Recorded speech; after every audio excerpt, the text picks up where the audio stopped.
In my pants. Which is my favorite place to live things. I love living in my pants.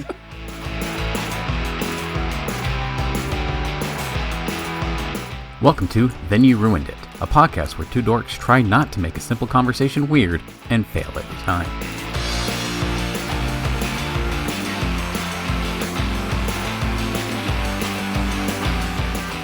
My family was all together for a vacation recently. My sisters and their husbands and all their kids and my parents. And we were having a great time hanging out together. And we were at the top of this mountain, going to go on a little hike. And my brother-in-law, out of the blue. Now, first off, I should say, my brother-in-law... You should say that. Gosh, dang it. Why don't you? This is just a regular word. I can say this. Now, my brother-in-law, we've always got along really well. He's also from Idaho, and he makes me seem like I'm not from Idaho, if that makes sense. He's a cool dude. He's a manly man, though. He grew up on a farm and, punching goats for a living. So it totally took me aback as I was sitting there taking pictures of my kids when he came up to me and said, "Hey, Steve, nice pants." And I'm like, these are nice pants. Thank you for the genuinely well-meant compliment. And I turned to tell him this, and I realized he is wearing the exact same pants. And so we kind of laugh at it back and forth. And he's like, "Where did you get those?" Like, "I don't know. My wife bought them for me. How about yours?" Like, "Yeah, my wife bought them for me." And so we turned to our wives. "On the count of three, where did you get these pants?" And they're like, 1, 2, 3, Costco. So they both bought matching pants, and we're like, this is hilarious. We're enjoying our little bit of serendipity. And so I call over my dad. I'm like, "Hey, Dad, check this out." And then I look at his pants. My dad was wearing the same pant. And my mom noticed, and she's like, "Isn't Costco the best?" And so, unbeknownst to us, 3 men in 3 different states, 3 different wives, went to 3 different Costcos and bought the exact same pants. And we all wore them for the first time on the same day. Oh, Checkmate, atheists. Yeah, that's who's getting checkmated in this. Not, white people. Like, that's all I see at the end of this scene after that plays out. Hey, you don't know my dad's white. Costco, right? And then just a star wipe at the top. White people.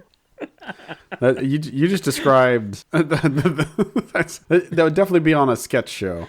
But, man, the joke is that we're all so lame. The thing is, it is a joke from a very popular comedy, Dairy Girls. I don't know if you've ever seen that show. If you haven't, it's hilarious. You should absolutely check it out.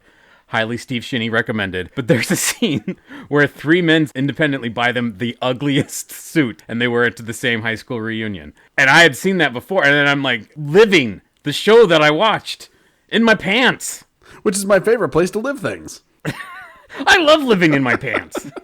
I've definitely worn or bought the same clothes as people, not in triplicate. Like, that's, like I said, that seems like something's going on. Like, this is suspicious now. Somebody should look into this. It's almost like a Christmas card. I mean, yeah, a really lame one. It's like the one where everybody dresses in denim and they stack on top of one another. Like, that's what you guys should have done. This is like a requirement for the 3 of you to get together and somehow do a photo shoot that involves these pants. And you have to look like the most sexual but not actually sexual group, just like hanging out, just like, oh, kidding each other, like tickling. Oh yeah, like that has to happen because of you 3. And if you found a 4th, then I mean, I'm not going to say what has to happen, but it's illegal in probably at least one of your states. We did all go to my other brother-in-law, very hopeful that he was also wearing those pants, and when he wasn't. And so we're like, "Come on, Jerry, always ruining things." Does he have a wife? Of course. Does she shop at... He married my Does sister. she shop at Costco? Yeah, of course, she's white. Okay, so what's the excuse? Apparently these are pants that are just I don't know. drawn That's what to I'm saying. men like you, so why haven't they magically found their way to his body? Drawn to the wives of men like Okay. us. I would love to interview all of these women. I'd be like, what drove you to these pants? Like, were you thinking like... I mean, I could go get one right now. I've been trying to get her on this podcast for 14 years. I would love for the first moment I ever talked to your wife to be, why did you get these pants for him? Were you thinking, man, my man's ass is going to look slamming in these?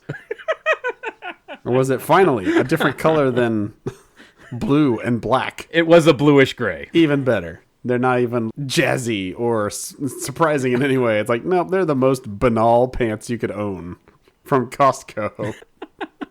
I will admit, we don't shop at Costco. We don't have subscriptions to any of the I don't know what you call those, just the big box stores. Yeah. So I can't, I know people swear by like, oh, the Costco pizza is amazing. Oh man, you got to try this. You got to have that. How do you not get this at Costco?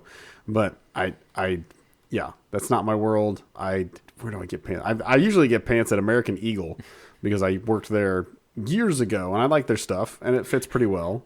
So I order online because you can't find my size in the store because I'm that much of a weird mutant giant. I won't shame you online. Oh, I have I did have a very thin waist and long legs, and that was not something they could accommodate for in the store. But now? Now I possibly could. Now I have gotten to the point where, except for the jeans that I've worn for many years, pants don't fit. Like these hips don't lie, and these hips are saying, "Oh my God, please get us bigger pants." So pants fit. Your pants don't fit. Correct. After hearing the men on the Giant Bombcast talk about joggers and the fact that they've switched to those and they have no shame and they wear them all the time, I was like, you know what? I'm going to get a few pairs. And that's almost exclusively what I wear now. Which means when it comes time to, got to dress up, there's unfortunately a funeral to go to or a Christmas service. Oh, you got to wear dress pants for that. Okay, well, try and put on the dress pants and, all right, boys, we're using one of my wife's hair ties to keep my pants together because these ain't happening tonight.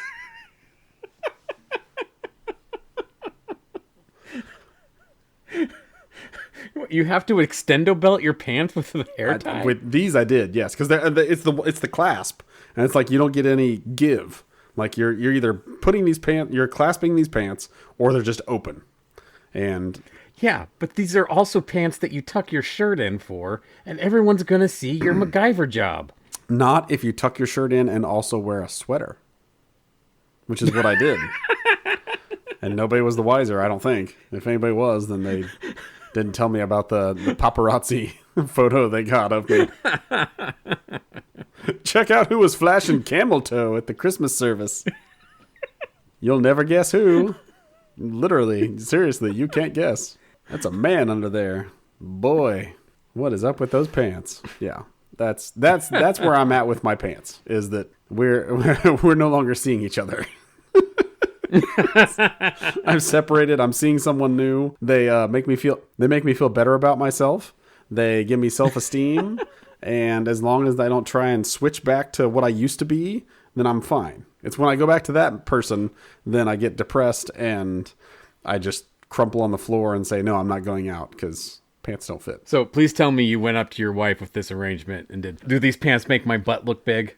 How about my ding dong? I never ask about the ding dong because I swear I've tried boxers, I've tried boxer briefs, everything. I don't know what it is. And this is not like humble brag. I don't know what it is that makes my package like accentuate for every pair of pants I wear. It doesn't matter how baggy they are. It's just there. And it's like, it's not that big. It's just present. And I don't look at other men's crotches. I try not to. So I don't know if everybody else has that going on, but I look down and I'm just like, oh, well, I see that now.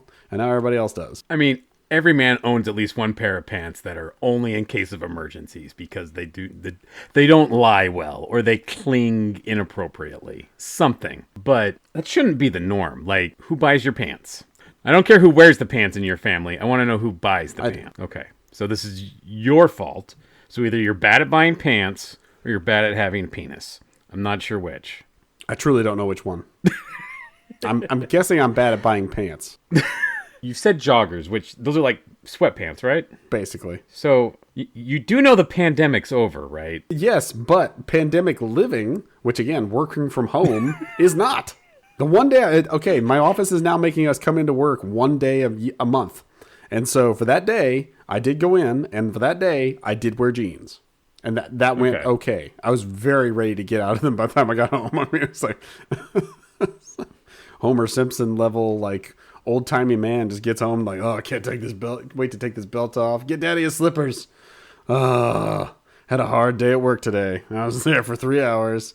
I had to sit in a chair. Had a belt on. It was the worst. That's my life now. I basically go downstairs in pajamas after walking my son to the bus stop, and that's just how it is. And I see all the other dads like walking around or whatever, walking their kids, and they're wearing the same thing, if not even baggier, like just sweatpants. It's like, no, we all work from home now. This is how we dress.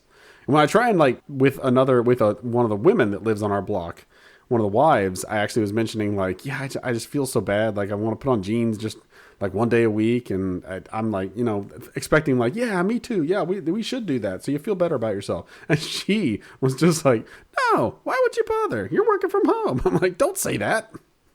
I'm trying to be better. Am I broken that I think jeans are comfortable? Like, I don't mind wearing jeans all day. These are my comfy pants. It's the belt. I've worn these so much I've had to restitch the crotch and 3 belt loops because I'm always lounging in these bad boys. I mean, if they're that relaxed, is the belt like superfluous? Is the belt actually holding up pants? Oh, the belt is crucial. If I don't have the belt, it's the 90s all over again. And Eve 6 is asking me to promise not to lie. Sorry, the line read on crucial was perfect. That's how I feel as well. So I have to go with the super relaxed jeans. This is the most fashion-focused podcast we've ever done. I have to do the super relaxed, like boot cut, regular fit, none of that. No, it's ultra baggy because this is a humble brag.